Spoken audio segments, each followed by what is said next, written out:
grateful to the United States because Iran negotiated a fantastic deal with the previous administration, a deal that is unbelievable from any standpoint. Some people don't understand even how it could be even thought of. And instead of being thankful and saying thank you, because they were in serious trouble, I think they would have failed, totally failed, within 6 months. We gave them a lifeline, and we not only gave them a lifeline, we gave them wealth and prosperity. And we also gave them an ability to continue with terror and with all of the things they've been doing. Just so you understand. Just so you understand, I never mentioned the word or the name Israel. Never mentioned it during that conversation. They were all saying I did. So you had another story wrong. Never mentioned the word Israel. On this episode of Just Informed Talk, Israel shuts down every one of its embassies globally, days after President Trump takes out one of the world's most notorious ISIS terrorists, Abu Bakr al-Baghdadi. What is the connection? And remember, Q told us they were saving Israel for last. We're going to look at some theories that kind of tie everything together. If you guys don't know, Israel's got a deep state, just like the United States. And we're going to take a look at that, plus a whole lot more. You guys are going to want to stick around and check this out. Hi, I'm Craig, and welcome to another episode of Just Informed Talk. You guys know the drill. Thank you to everyone who's hit that subscribe button. If you haven't, come here, click it now, and make sure you show that support for the channel. That's how we grow in the face of the censorship. And also, don't forget to hit that bell for notifications so you get notified. Here we are, QPost 3570. We haven't had anything new yet, but of course, we're always monitoring the boards. As I've said, as soon as information becomes available, I'll make it available to you, especially when it comes to this new website, 8kun, that's coming up and all of that. As always, before we get into the big story tonight that you guys are going to want to check out, we're going to talk about Israel, we're going to talk about all that stuff. I encourage everyone to do a few things. First off, there is suppression of this content. I have to remind everyone because, look, there's always new people coming, and the suppression isn't stopping. They are trying to keep this channel from growing, and they're trying to keep you from seeing it, but most importantly, they're trying to keep others who aren't awake yet from seeing this information. So how do we combat that? Well, it's quite simple. Hit the share button, share these videos, get the word out. And if you're scratching your head going, what is QAnon the Great Awakening? You have no idea what I'm talking about, you're new to this, watch this video, What is QAnon the Great Awakening? It'll give you all the information you need, plus a whole lot more. And don't forget to check out all of this content and share it on your social media, because that's how we go around these content suppression algorithms that are set to keep this information from getting out there. So we have a lot to cover, but first we're going to get into this big story about the Ukrainian whistleblower. And it all starts right here with this latest push by the Democrats in the House to pass a resolution to continue their inquiry into President Trump.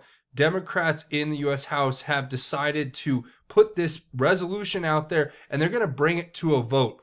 And what a lot of congressmen and women are saying about this, who aren't completely out of their minds and just completely suffering from, stage 5 Trump derangement syndrome, what they're basically saying is that this whole thing's an illegitimate sham. Why? Well, it's pretty easy to understand why when you think of how they're setting this up. I'm going to read to you kind of what this article goes into about how this is going to be set up here. It's saying that the House is going to first have the House Intelligence Committee continue its investigation and then hold public hearings. Okay, so Adam Schiff is going to be able to continue his fake investigation, I guess, into this complete hoax of an investigation into Ukraine. When we have the transcript of the phone call, right, they're going to keep going, and then they're going to hold public hearings. And what's interesting about this is that then they plan on kicking it down or over to the Judiciary Committee, who will then conduct its own proceedings, and then they will decide whether to report on such things as articles of impeachment and or other recommendations that they deem proper. So at no point is this following any of the standard procedures for an impeachment hearing. As a matter of fact, they're purposely trying their best to avoid the normal route of an impeachment, because then you would be affording the president certain rights like due process and the right to a fair and balanced investigation. Instead, what we're going to have is this a new hoax being put together by the Democrats who have control of the House, right? And the problem is Republicans are pointing out very quick to point out, I should say, that Republicans are saying they would be able to subpoena documents or witnesses, but they could be blocked as both committees are Democrat controlled. So there really is no democracy inside of the halls of Congress anymore. It's just this sham hoax coup continuation that's being enacted by a bunch of deep state cowards who are trying to take down a duly elected president of the United States, it would seem. Now, look, you can make of this as you whatever you will, but this is where it all begins. And they're coming at President Trump with the Ukraine hoax story, which is based on this crazy idea that the call between President Trump and the president of Ukraine, which we have the transcript of, somehow met the standard of high crimes and misdemeanors that President Trump has to be taken down for, although they don't want to actually go about it the right way. We have this witness coming forward, Schiff's little errand boy, this Ukrainian born American who is now all of a sudden, having conversations behind closed doors with the Ukrainians, trying to help them undermine President Trump's foreign policy. And then he's the one who's sitting in and listening on these phone calls. I mean, this is insanity. And nobody seems to care. Oh, it's totally cool that it's some Ukrainian boy. I mean, and I'm not trying to say that all Ukrainians, if you're Ukrainian, you're bad. I'm not saying any of that. I'm just saying, given the context of this investigation, do you think it's not maybe strange to have somebody come forward who says, things like I tried to, they basically insinuate, which we'll get into in a minute, that they tried to get the transcript to read a certain way. So they were trying to actually change the transcript to say what they wanted it to say. And then they come forward after saying, oh, I was so dismayed at what President Trump was saying. Well, you're just some nobody listening to a phone call. President Trump is the president of the United States, and he is the commander-in-chief. To him, we give a great authority to make deals with foreign governments. And that is just the tip of the iceberg with this insane story. Here you have Alexandra Chalupa, one of the many people mentioned by Rudy Giuliani by name, whose association is coming directly into the orbit of this whole Ukrainian craziness, saying it's double trouble for Trump because there's two patriotic Ukrainian American twin brothers working in the NSC helping save our republic by speaking truth despite the forces of corrupt power. Well, that's interesting, except as they point out here, the transcript is public. So what are they saying? Not much. Jack Posobiec broke the story today, talking about how the U.S. Army officer Alex Vindman has reportedly been advising the Ukraine government, his home country, how to counter President Trump's foreign policy goals. Straight from the New York Times themselves, right? Straight from the belly of the beast. And if you think about it, this makes perfect sense, but here's the clip from the New York Times article. It says, because he emigrated from Ukraine along with his family when he was a child and is fluent in Ukrainian and Russian, Ukrainian officials sought advice from him about how to deal with Mr. Giuliani, though they typically communicated in English.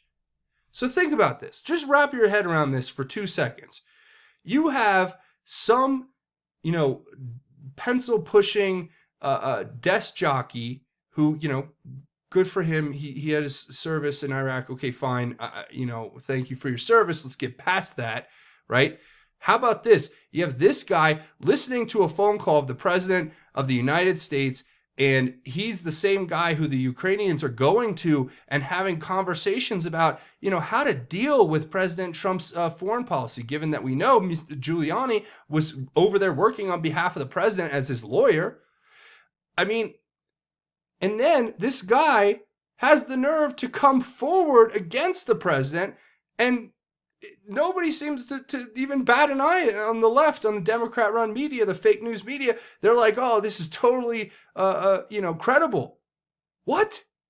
There's nothing credible about this story whatsoever. And I'm so confused how the American people are actually allowing this to happen, other than there's just so much deception. There's so much fake news that it's impossible. Here is the picture of him and his twin. Apparently him, Alexander, and Yevgeny, you can't make this up, have serious explaining to do. Both are Ukrainian by birth. Both are holding dual citizenship, and both holding top secret clearances, unusual for dual citizenship holders, both put in place by McMaster.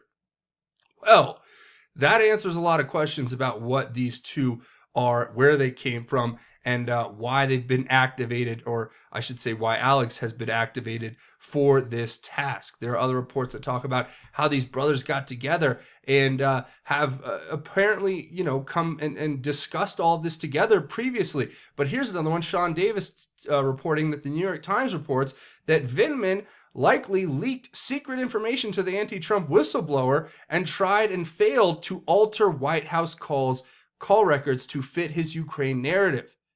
And then Sean Davis goes on to say, now we know who whined to the whistleblower about security protocols for White House records. So understand this.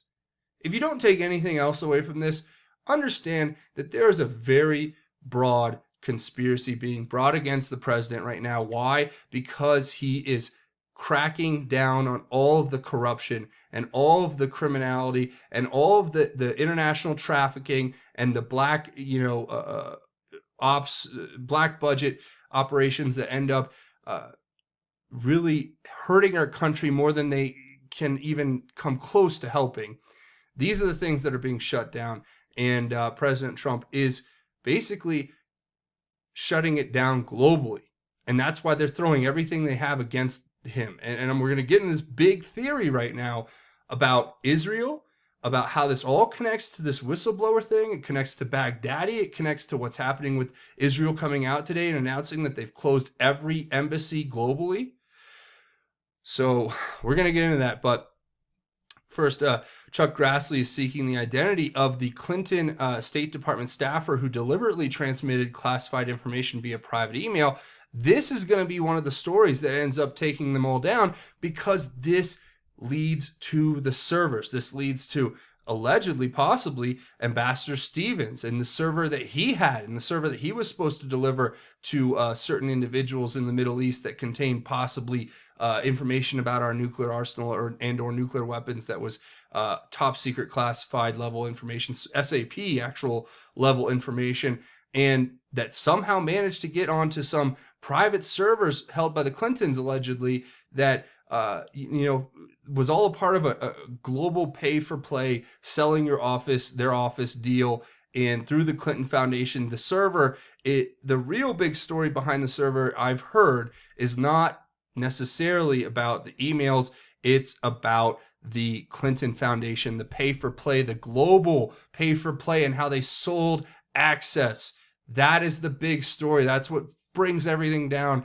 And this is a story we have to continue to follow. Of course, Democrats are, coming out with the big distract and divert and spin the story, because they're going to pass this resolution. They're going to have their little kangaroo court. They're going to have their committees basically violate the Constitution and its intent by unilaterally taking control of an investigation and an inquiry and then weaponizing it to affect a political outcome, even though they know there's really no there there. They're going to keep pushing this and pushing this. That's their tactic. We know it. We've seen it. And let me just say, I can pretty much guarantee that we've prepared for this. And that's just important to remember. If you look back, we're going to start by talking about Baghdadi. Never forget that Abu Bakr al-Baghdadi evaded, apparently, according to this report and other reports, 2 to 3 American raids before the critical tip that led to his downfall. Now think about that. 2 to 3 American raids were foiled by tips or by people that somehow were able to alert Baghdadi. We don't know who, right? Well, let's tie some strings together here. In how we understand what's happening with Israel, what's happening with Iran and the connection with Baghdadi, and then how they've closed all their embassies and what that might be tied to. This is a theory I want to share. It talks about a couple Q posts, and then we're going to talk about some news stories, and we're going to talk about some other things, because there's a lot of information here that is very important. So let's get into the first one. These two posts are what the person who put together this thread, IET, up there, thank you for putting this together. But they put together this thread that kind of ties a lot of things together, right? And I want to kind of go through them point by point, and then we'll kind of wrap it up, because this is a lot of information. But this ties into the fact that Q told us Israel was being saved for last. As you can see here in this Q post from, I believe this was in March, where Q says, or an Anon says, whatever happened to the Pakistani guy who worked with the DNC, the president asked, and this is a quote from an article in an interview published Thursday by the New York Times, a grand jury in August returned an indictment in the U.S. District Court in the District of Columbia for charging Awan and his wife, Hina Alvi, with a total of 4 counts, which included federal bank fraud and conspiracy. Awan has pleaded not guilty to all charges. Whatever happened to them, Trump continued, with the 2 servers that they broke up into a million pieces? Whatever happened to him? Then the Anon asks, what about Awan? Is Israel involved? Q says, back then in 2018, we are saving Israel for last. Very specific reason, not mentioned a single time. Q. Well, from what I hear, we have a lot of things happening, and it seems like we're coming into this end game where President Trump is executing a lot of these operations to expose these criminal enterprises. And before anyone, I know a lot of people probably gone straight down the comments and said, how dare you talk bad about Israel, or they've started shilling against Israel. Whatever your position is, just this is the way I look at it.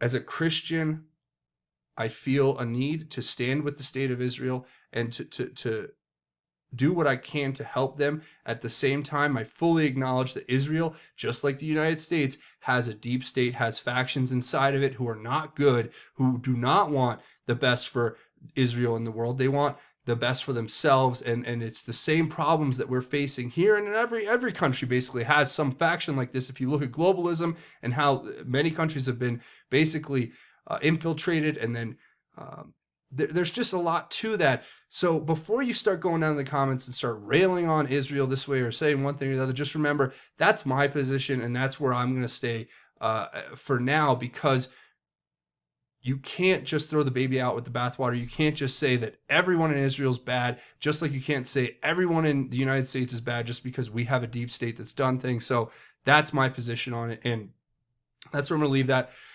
But like I said, this post, Q saying that they're saving Israel for last, and then they point to this other one where Q predicts back in 2018 that there will be a wind down in troops.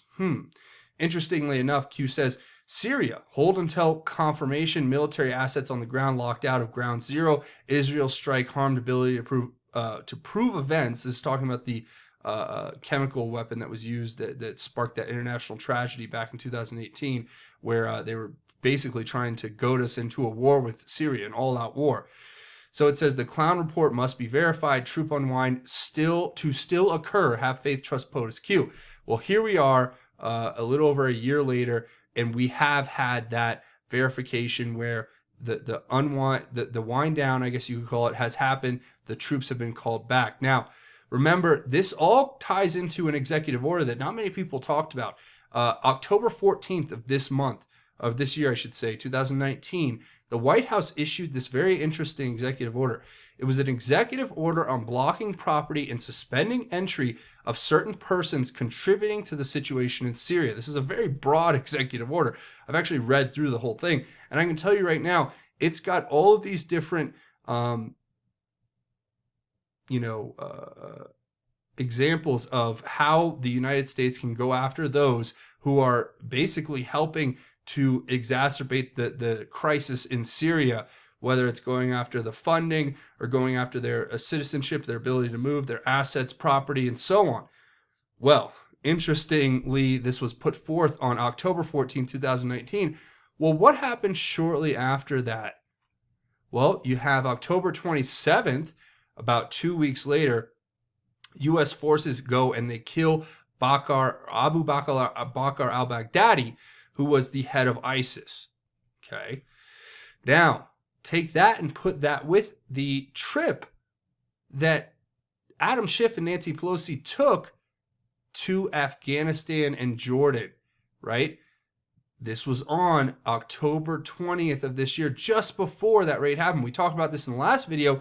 Were they there trying to get information, to try to share information? Were they having meetings with people like close to Baghdadi? Is that how we were able to track down Abu Bakr al-Baghdadi? Because they went and they had to visit their asset because they basically didn't have any information, or the information they had to try to share, or they were fed disinformation to give to Baghdadi. I mean, there's a lot of possibilities that people have kicked around, but think about it this way. You take that executive order and then you put it in time frame of that coming, then them going, and then the raid that kills Abu Bakr al-Baghdadi. Somebody here points out something very interesting. It says, hear me out on this, please, in critical comments appreciated. I think Pelosi has a real problem with Syria and ISIS. The way she threw a tantrum when 45 pulled out of that 20-mile wide strip of Syria, right in the middle of her brother's death and impeachment circus, Pelosi has to take an emergency co-del, which is means I think co-delegation trip to Syria and Jordan. If you look at the timeline of when 45 says we pinned down the exact location of Baghdadi, it was exactly when Pelosi returned from her co-del. I think Pelosi met with Baghdadi on her co-del. This is the person speaking in their theory, or with his representatives, and Pelosi's under surveillance and let us right to him. Well, that would be an interesting turn of events, I'd say. Talking about who is Baghdadi, and, again, it talks about the actual raid that took out Baghdadi, the timing of it. And this was interesting here as well. They had this old clip. I'm sure you guys have seen this on the internet, but they talk about how the original name for the Israeli intelligence service, the Mossad, was the Israeli Secret Intelligence Service. What's that? If you shorten that, it's ISIS. So it brings into question all of these things that I think that, when we talk about a deep state, and we talk about people like McCain and working with Abu Bakr al-Baghdadi, we have the pictures of them meeting and us basically supposedly funding the Syrian moderate rebels. Well, they were never really moderate rebels, were they? They ended up being mostly the jihadis who ended up waging war against us, and we gave them guns and weapons, and we gave them tanks, and we gave them Humvees, and Obama did it all apparently by accident or by negligence or ignorance, or a combination of all three. But however it happened, and think about all of the ways that this, could benefit something like, the Israeli industrial complex. You have the Israeli military industrial complex. You have the American military industrial complex. These people want wars. They want endless wars. They want excuses to have these huge black budgets. I mean, that's what President Trump is putting an end to. Right? And this is how we win the war against this evil and this corruption, the globalists, is because first we have to disable their machine of funding themselves, which is the war machine. Then we go after the Fed. Then, this is getting into some big stuff about the big plan here, but that's what I'm hearing is happening. So, Israeli Secret Intelligence Service, okay. Then you have them going into the fact that Israeli diplomats have come out and said that all Israeli diplomatic representations all over the world are closing. This is right after, of course, what has happened with Baghdadi. Israel shutting down all of their all of their embassies globally. Well, that's pretty big news, right? But I didn't hear much about it on TV. I didn't hear many people running with that as their first story. It says now put all together, and what do you get? Nancy and Dems violated executive order treason, allegedly. ISIS violated the executive order. Who is ISIS really? Is it Israeli intelligence? Is it the fact that there's a deep state? I'm not saying all of Israel.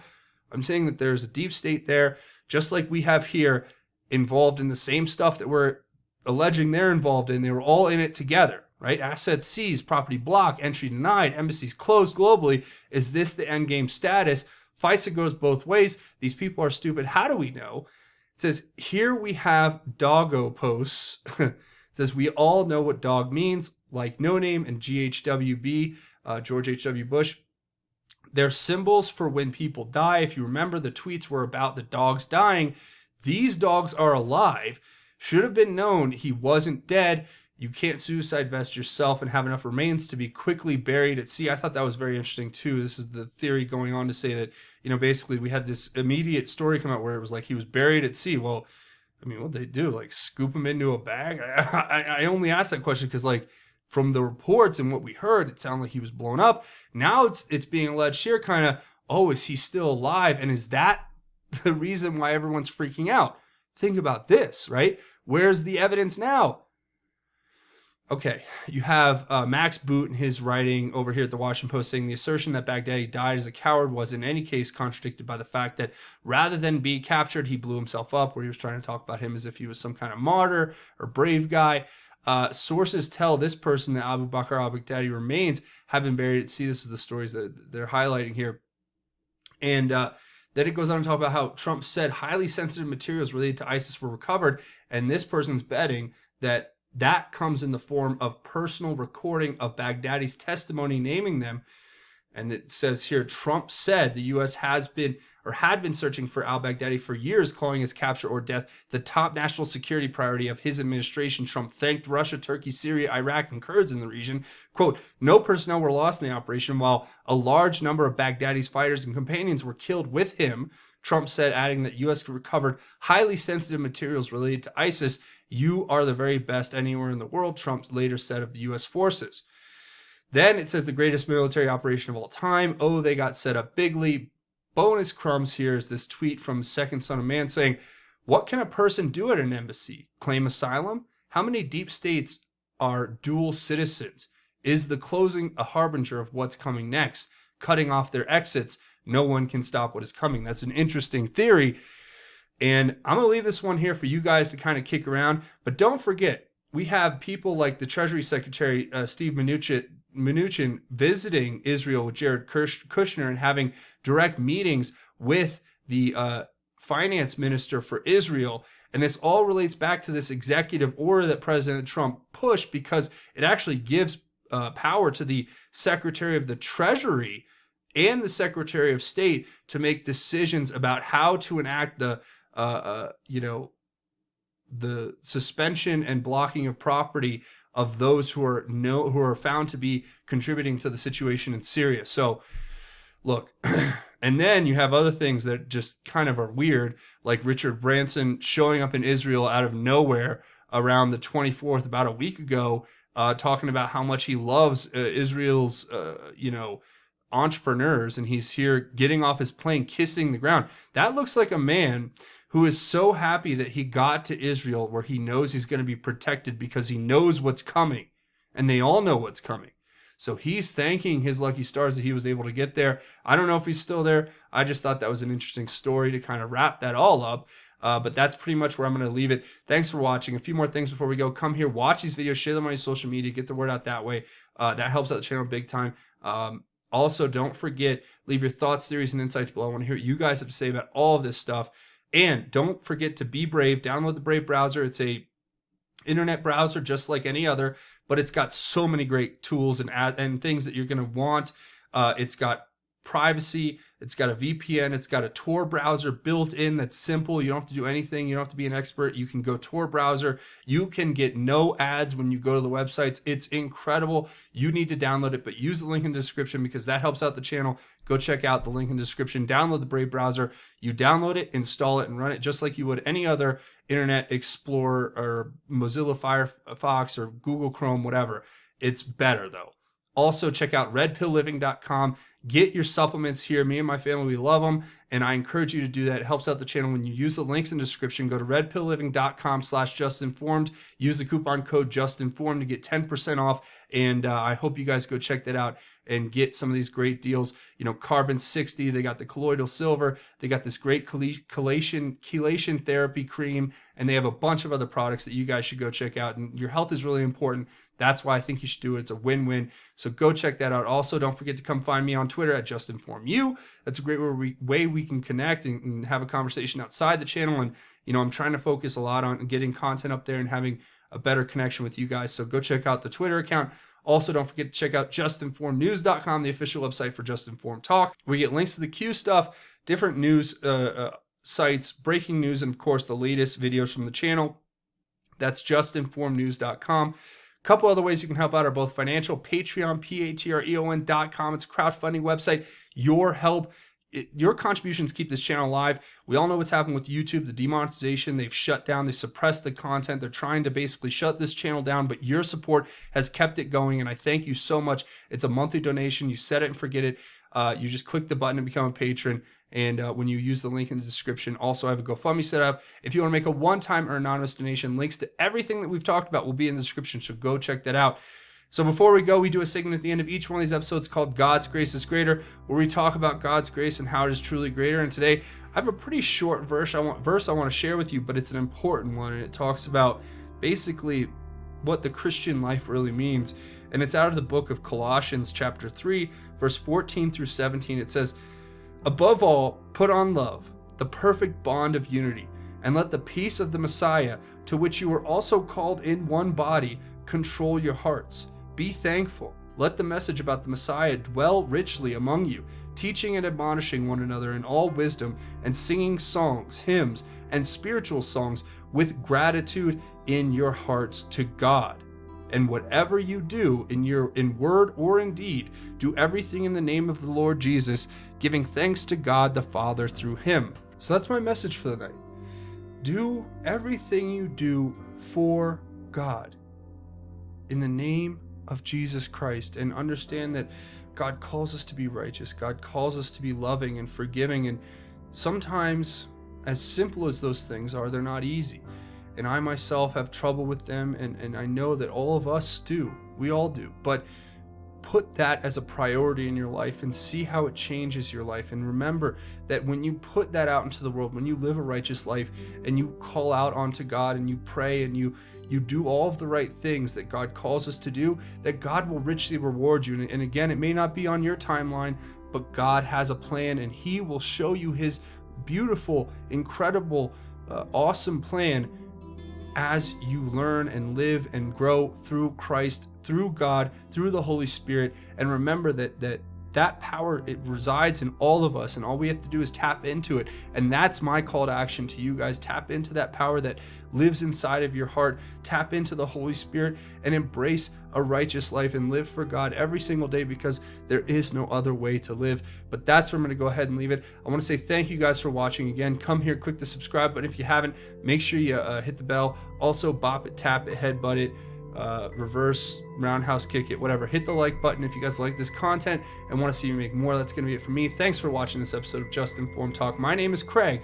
Godspeed and God bless each and every one of you, Patriots.